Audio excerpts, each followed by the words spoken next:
সন্মানো ব্যক্তিৰ নাই, ব্যক্তিৰ সন্মান নাই, সাপটোৰ স্থানৰ সন্মান আছে। অধৰ্ম মাৰ্গেৰে অৰ্জন কৰা ধনেৰে যদি সহস্ৰ অশ্বমেধ যজ্ঞও পাতে তেতিয়াহ'লে তাৰ কোনো ফল নাই। কাৰণ ৰজা মহাৰাজাবিলাকে ইমান ডাঙৰ ডাঙৰ মঠ মন্দিৰ বনাই থৈ গ'ল, ক'তো নিজৰ নাম লিখি থৈ নগ'ল। আজিকালি চকী এখন দিলেও নামটো লিখি দিব লাগিব, হয়নে? ঘটনাক বোলে তেতিয়াহ'লে জননী সমান গতি কেলৈ দিলে? জন্মৰ দিনত মদৰ এডভাৰটাইজ নিদিছিল নহয়,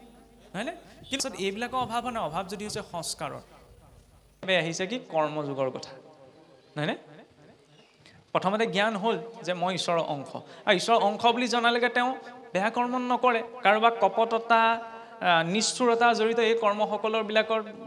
সৈতে জড়িত নহয়। কিন্তু এদিনতে এই ধাৰণাটো গুচি নাহে, এইবিলাক চব ভাষণত কৈ থকা কথা আৰু কৈছে আৰু এফালে।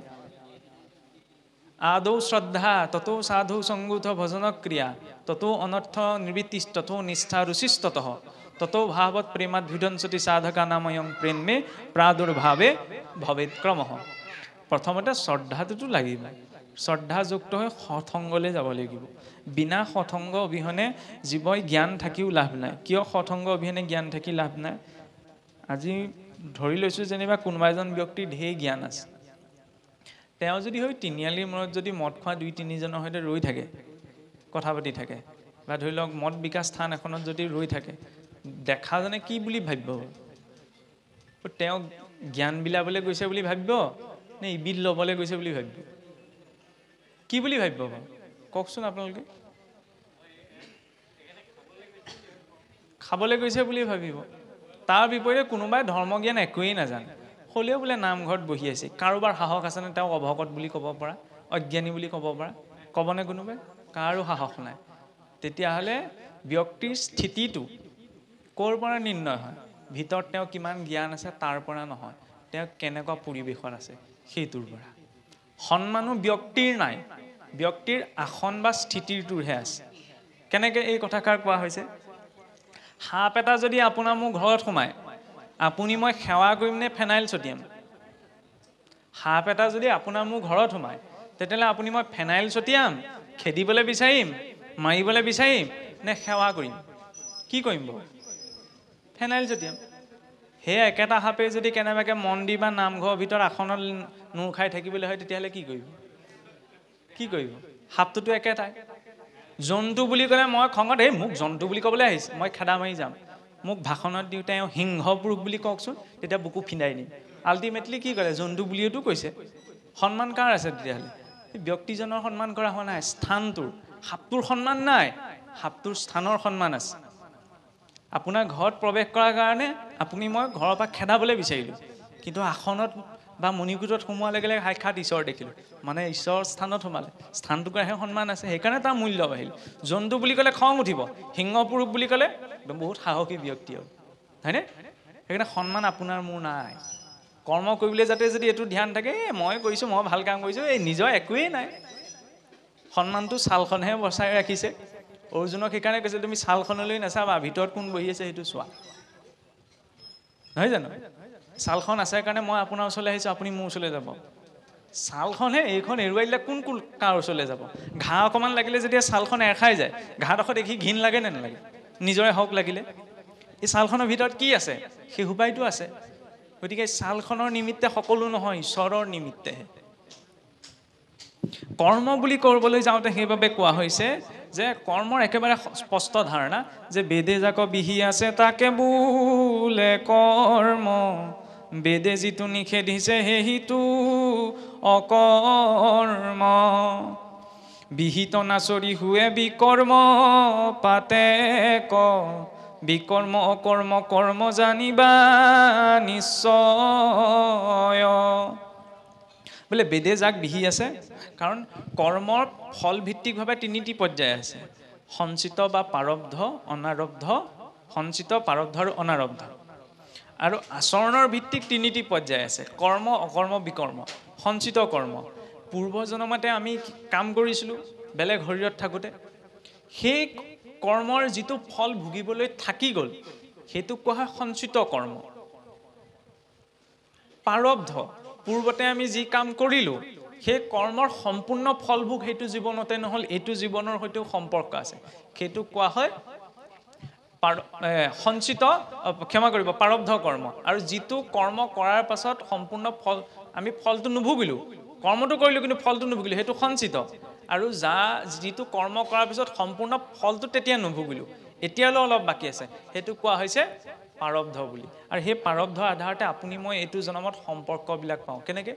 এতিয়া আপুনি মই যি পিতৃ মাতৃ পুত্ৰ ভাৰ্যা সুহিত বন্ধু বৰ্গ ইষ্ট মিত্ৰ কুটুম্ব পাইছোঁ আপুনি মই কিয় হ'বলৈ পাৰিলোঁ এই সকলৰ সৈতে পূৰ্বতে ঋণ আছে সেই ঋণৰ বাবেহে সেই ঋণ পৰিশোধ কৰিবলৈ এইটো জনমত সেই জন্মটো পায় অৰ্থাৎ সেই পৰিয়ালটোত জন্ম পায়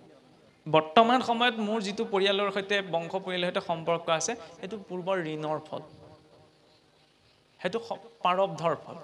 সঞ্চিত ব্যক্তি ৰূপত মোৰ যিখিনি কৰ্মৰ ফল এতিয়ালৈকে ভুগিবলৈ আছে সেইখিনি হৈছে সঞ্চিত আৰু অনাৰব্ধ এতিয়া আমি যিবিলাক কাম কৰি আছোঁ ইয়াৰ পাছত অনাগত সময়টো আমাৰ নিৰ্ধাৰণ হয় সেইখিনি হৈছে অনাৰব্ধ এতিয়া কৰ্ম তিনিটি পৰ্যায়ত আচৰণ হয় বিজ্ঞানৰ মতে কিবা এটা বস্তু কৰ্ম সম্পাদন হ'বলৈ হ'লে বস্তুৰ স্থানান্তৰ হ'ব লাগিব এই মোবাইলটো মই 1 ঘণ্টা সময় যদি হাতত লৈ থাকোঁ তেতিয়া এইটো কৰ্ম বুলি কোৱা নহয় বিজ্ঞানৰ দিছে ইয়াৰ মানে স্থানান্তৰ হ'ব লাগিব তেতিয়া সেইটোক বিজ্ঞানে কৰ্ম বুলি কয় কিন্তু আধ্যাত্মিকতাৰ দৃষ্টিৰে কেৱল এই বস্তুটো হাতত লোৱাটোৱেই কৰ্ম নহয় এই বস্তুটোৰ কথা মনে ভবাটোও কৰ্ম সেইটোৰ এটা ফল আছে সেইবাবে চাবচোন আমাৰ মহাপুৰুষৰ দৰ্শনত প্ৰতিটো কথাৰ আগতে আমাৰ তিনিটা কথা সোমোৱাই দিলে কায় মনোবাক্যে যিকোনো কামৰ ক্ষেত্ৰত কায় মনোবাক্যে এই তিনিটা কিয় আনিলে কাৰণ এই তিনিওটাৰ জৰিয়তে কৰ্ম আচৰণ হয় কায় মনোবাক্যে জীৱে যতে ক আচৰে তাহা কবুলয় কৰ্ম জানিবা নিশ্চয় মানে মই হাতে কামে কিবা এটা ক্ৰিয়া আচৰণ কৰিছোঁ সেইটোতো কৰ্ম হ'লেই মুখেৰে কিবা এটা কৈছোঁ সেইটোও কৰ্ম মুখেৰে কিবা এটা কোৱাৰো ফল থাকে মই যদি ভাল কথা কওঁ তেতিয়া ভাল ফল পাম আৰু যদি বেয়া কথা কওঁ তেতিয়াহ'লে বেয়া ফলটো পাম আৰু সিমানেই নহয় মনেৰে চিন্তা মই হাতেৰে ভাল কাম কৰিছোঁ মুখেৰে ভাল কথা কৈছোঁ মনেৰে যদি বেয়া চিন্তা কৰোঁ তেতিয়াহ'লে তাক ইন্দ্ৰিয়াৰ্থান বিমূঢ়াত্মা মিথ্যাচাৰ উচ্যতে যে ইন্দ্ৰিয়ৰ অৰ্থে আচৰণ কৰা সেইটো মিথ্যাচাৰ বুলিহে কোৱা হৈছে মানে তাৰ জৰিয়তে আমি ফলটো ভুগিব লগা হয় আৰু সেই কৰ্ম আচৰণৰ ক্ষেত্ৰলৈ যাবলৈ হ'লে এই 3 প্ৰকাৰৰ কৰ্মৰ কথা কৈছে যে কৰ্ম অকৰ্ম বিকৰ্ম বেদে যাক বিহি আছে তাকে বোলে কৰ্ম বেদে মানে কি শাস্ত্ৰ বিহিত যিবিলাক ক্ৰিয়া সেইবিলাকে হৈছে কৰ্ম শাস্ত্ৰই কোনবিলাক কৰ্ম বিধান দিছে সেইটো কথা কাৰণেতো আমি শাস্ত্ৰ চবে সকলো সময়তে লুটিয়াই পেলাই মই এইটো কাম কৰিবলৈ আগবাঢ়িছোঁ এইটো শাস্ত্ৰত আছেনে নাই চাই ল'ম নি এইটো কথা কোৱা হোৱা নাই শাস্ত্ৰবিহিত কৰ্ম মানে কেনেকুৱা কৰ্মৰ কথা কৈছে যিটো কাম কৰিবলৈ যাতে কোনো ধৰণৰ কপটতা নাই কাকো কষ্ট দিয়া হোৱা নাই কাৰো হিংসা আচৰণ কৰা হোৱা নাই কাকো ঠগ প্ৰবঞ্চনা কৰা হোৱা নাই সেইখিনিতো শাস্ত্ৰবিহিত কৰ্ম হয়নে নহয় যিটো কাম কৰিবলৈ যাতে কাৰোবাক ঠগ প্ৰবঞ্চনা কৰিব লগা হৈছে কাৰোবাক দুখ দিয়া হৈছে কাৰোবাৰ হিংসা আচৰণ কৰা হৈছে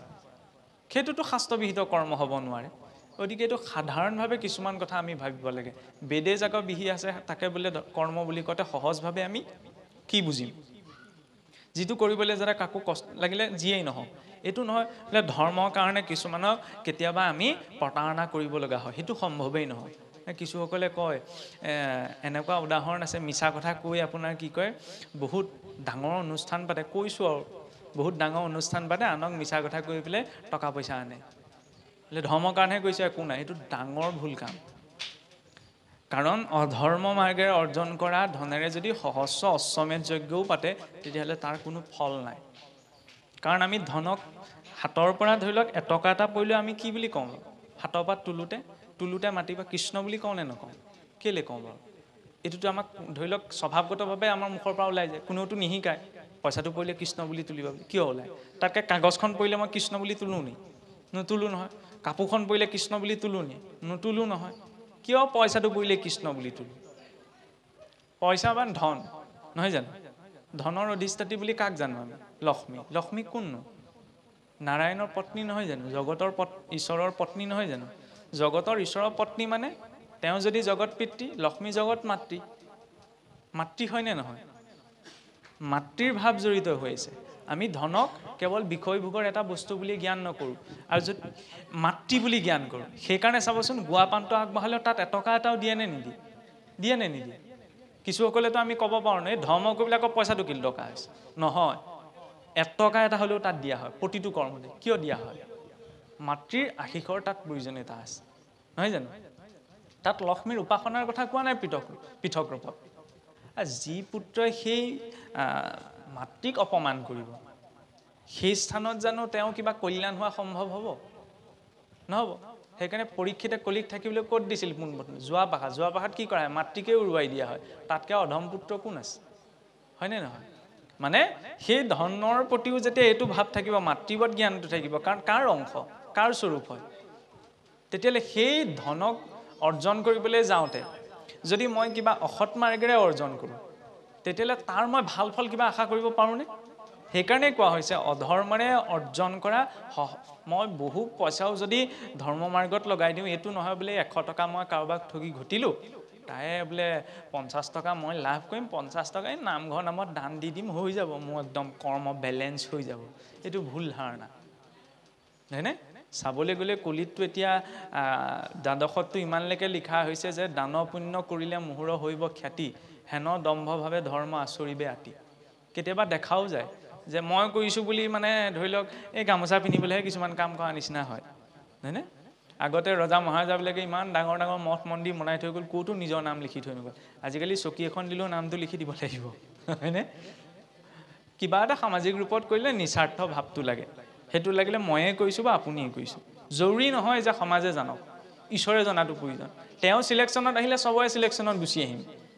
আৰু যদি মানুহৰ চিলেকশ্যনত আহিছোঁ কিন্তু তেওঁ চিলেকশ্যনত অহা নাই তেতিয়াহ'লে লাভ নাই উদাহৰণ এই পুতনাই আছিল পুতনাই যেতিয়া মানে কৃষ্ণক কোলাত তুলিবলৈ গৈছিল ঋষিমুনিসকলেও ইমান ভাগ্য নাই ঈশ্বৰৰ চৰণ চুবলৈকে নাপায় পুতনাই কোলাত তুলি ল'বলৈ পাইছে পুতনাই যেতিয়া বোলে নন্দ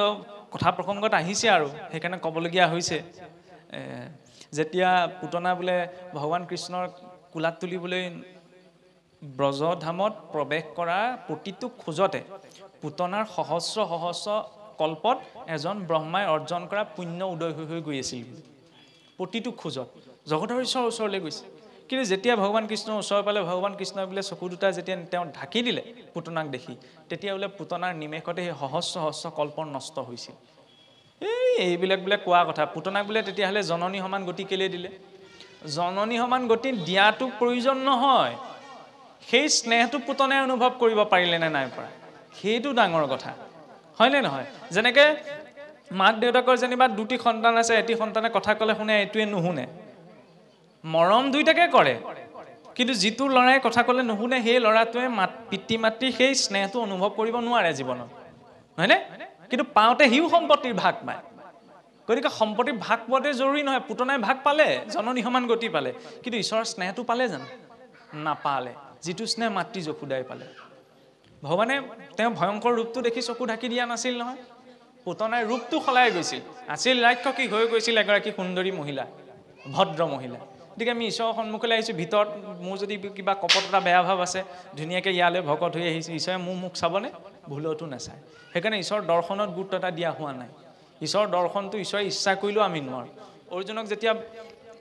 দশম যুগত একাদশত যেতিয়া ঈশ্বৰৰ বিশ্বৰূপ দৰ্শনত ভগৱন্তৰ বিশ্বৰূপ দেখুৱায় তাৰ আগমুহূৰ্তত অৰ্জুনক জ্ঞান চক্ষু দিছিল নে নাই দিছিল জ্ঞান চক্ষুৰ জৰিয়তে ভগৱন্তক দৰ্শন কৰিছিল বিশ্বৰূপ কিন্তু অৰ্জুনে ক'লে কি প্ৰভু তুমি এই বিশ্বৰূপ সম্বৰণ কৰা তোমাৰ এই ৰূপটো মই চাই থাকিব পৰা নাই তুমি আকৌ দ্বিভুজ ৰূপত গুচি আহা অৰ্জুনক জ্ঞান চক্ষু দিয়াৰ পাছতে যেতিয়া তেওঁ এইটো কথা স্বীকাৰ কৰিছে যে তোমাৰ এই বিশ্বৰূপ চাই থকাৰ সামৰ্থ্যতা মোৰ নাই তেতিয়াহ'লে আপুনি মই আশা কৰাটো সম্ভৱ হয় জানো নহয় আৰু ঈশ্বৰৰ দৰ্শনতো পৰিৱৰ্তন নহয় যদি অন্তৰ শুদ্ধি নহয় কাৰণ দুৰ্যোধন দুঃশাসন এইবিলাকেও ঈশ্বৰক দেখিছিল পৰিৱৰ্তন কাহানিও নহ'ল কৰ্ম যেতিয়ালৈকে শুদ্ধ নহয় তেতিয়ালৈকে অন্তৰত ভাৱ উপজাটো সম্ভৱ নহয় কৰ্ম যদি শুদ্ধ হয় তেতিয়াহ'লে তেওঁ পাবলগীয়া বস্তুটো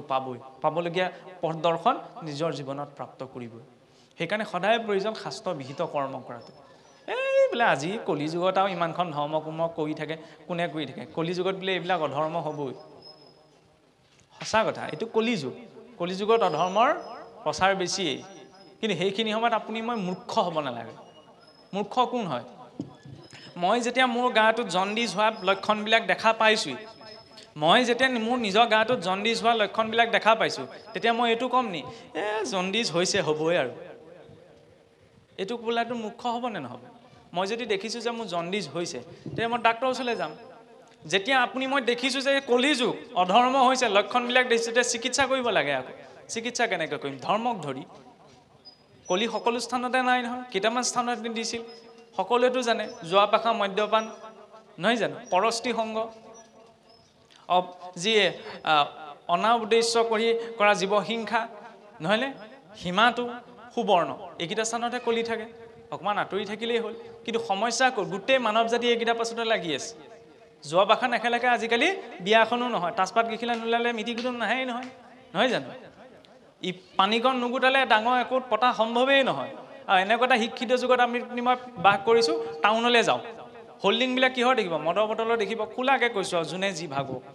আপোনাৰ শিখৰৰ পেকেটৰ নহয়নে ভাওনা এখন পাতিলেও দোকানখনত কি বিকিব কি খাবলৈ যাব তেতিয়াহ'লে সমস্যাটো ক'ত হৈছে অসুৰতকৈ অধজ গুচি গ'লোঁ অসুৰৰ দিনতো এনেকুৱা নাছিল অসুৰৰ দিনত মদৰ এডভাৰটাইজ নিদিছিল নহয়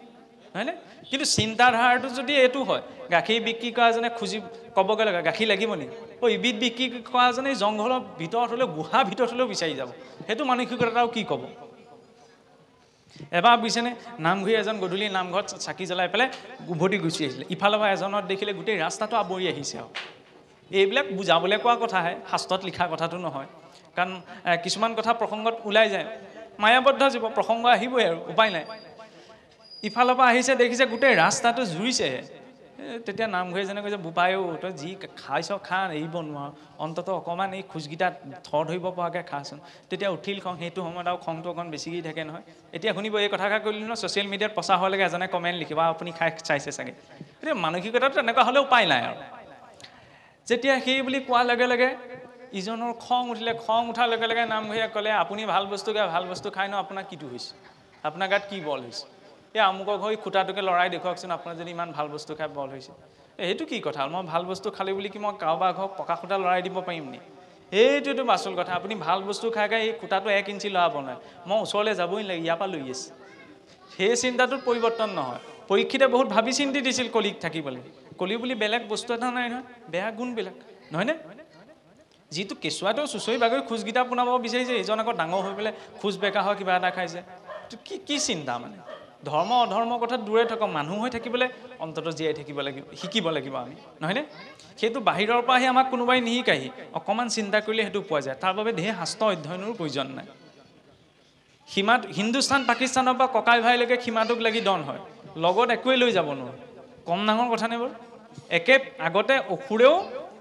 নিজৰ ভায়েকক হত্যা কৰাৰ কাৰণে কক্ষিপুৰে নাৰায়ণৰ বিৰুদ্ধে অস্ত্ৰ তুলি লৈছিল ভায়েকক ভাল পাইছিল কাৰণে ভাতৃ হত্যা প্ৰতিশোধ ল'বলৈ আজিকালি ককাই ভাই নমতা নমতিকে কিছুসকল গোটেই জীৱন পাৰ কৰি দিয়ে মাটি বাৰী ইত্যাদি কিবা কাৰণত লাগি পেলাই কম ডাঙৰ বেয়া কথা হৈছেনে ধৰ্ম ক'ত আছে তেতিয়াহ'লে ধৰ্ম অভাৱ হোৱা নাই ধৰ্ম অনুষ্ঠানতো ভুলতো অভাৱ হোৱা নাই আমি এইচোন গোটেই পৃথিৱীখন ধৰি লওক গোটেই অসমখন ঘূৰি 12 মাহত আমি 13টা সকাম পতা মানুহ হয়নে তাৰপাছত এইবিলাকৰ অভাৱ নাই অভাৱ যদি হৈছে সংস্কাৰৰ আমি ইয়াত যিটো চোলা পিন্ধো ঘৰলৈ গৈ পেলাই সেইটো সলাই থৈ দিওঁ আৰু সলাই থৈ পেলাই চকুত পৰাটো নথওঁ বাকচত তলত ভৰাই দিওঁ যাতে সহজতে উলিয়াব নোৱাৰোঁ সংস্কাৰবিলাকো তেনেকুৱা হৈছে সেইবাবে সেই কথাবিলাকত গুৰুত্বতা দি পেলাই যেতিয়া আমি নিজে সংস্কাৰমুখী হৈ থাকিব তেতিয়াহে পৰিৱৰ্তন আহিব তাৰ পাছত কি কৈছে যে বিহিত নাচৰি हुए বিকৰ্ম পাতেক আমি কোনটো কাম কৰিব লাগে কোনটো কাম শুদ্ধ এই কথাটো জানো কিন্তু শুদ্ধ বুলি জনাৰ পাছতো যদি সেই কৰ্মটো আচৰণ কৰা হয় নাই তেতিয়াও বোলে পাপত পৰিব লগা হয় সেইটো হৈছে বিকৰ্ম আমাৰ যে আগতে কিছুসকলকে সব কথা জানিব নালাগে কিছুমান কথা জানিলেও বিপদ হয় এই কাৰণেই কৈছিল শাস্ত্ৰ বিহিত কিবা এটা কথা মই কৰিব নালাগে বুলি জানিলো জনাৰ পাছত যদি মই সেইটো নকৰাকৈ আছো সেইটো মই বিকৰ্ম পাতেকত ভুগিব লগা হ'ব হয়নে সেইকাৰণে সৰলতাটো ঋষিসকলে মহাপুৰুষসকলে সৰলতাত গুৰুত্ব দিয়া কাৰণ এইটোৱেই কাৰণ অন্য উপাসনা মাৰ্গবিলাকৰ যিটো কঠিনতা আছে ইমানখিনি মানুহে শুদ্ধতা অৱলম্বন কৰিবগে নোৱাৰে সেইবাবে সহজ সৰল ভাবি যাতে নিজৰ দায়িত্বৰ জৰিয়তে ঈশ্বৰ কৰ্ম সাধন হয় এই কথাখিনিৰ বাবে গীতাৰ উপদেশ দিয়া হৈছিল গীতাৰ উপদেশ কেৱল অৰ্জুনৰ জৰিয়তেই নহয় অৰ্জুনৰ বাবেই নহয় অৰ্জুনৰ জৰিয়তে সমগ্ৰ মানৱ জাতিৰ বাবে ইয়াৰ পাছতে আহে কি জ্ঞান কৰ্ম সন্ন্যাস যুগ